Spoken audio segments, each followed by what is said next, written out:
สีฟัดภาษาไทยทรงดำมือละกำวันนี้เสนอคำว่า เอาขึ้นเล่า ตับตา ตับตา แต่ว่าเขามี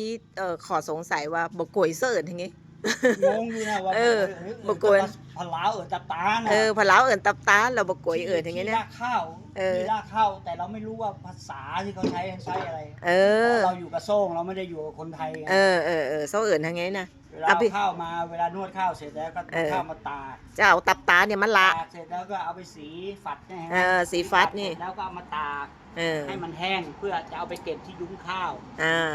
พะเล้าเอิญตับตาบกวยเอิญทางกับบ่ฮู้ฮู้วะ เรียกตับตาลากข้าวไว้ลากข้าวไว้ตากข้าว เราไปปีว่าเนี้ยเขาเอิญเนี่ยบกวยว่าเอิญฮะ ที่ลากข้าว ที่รักข้าวแต่ พะเล้าเอิญ แต่คงมีศัพท์เรียกของเขาอ่ะ เออ เอาตับตาก่อน เอาตับตาก่อน เอาตับตา ฮะตับตา ถ้าพ่อฮู้ก็ บอแพี่พินหัว ตับตานะ พี่พินว่าไงเสือคันแทอะขับคาแต่ว่าบ่ฮู้เนี่ยพันพากับบ่ฮู้คือกันว่าเสาเอิญทาง ว่าเสาเอิญทางเฮากับฮู้แต่ว่าตับตา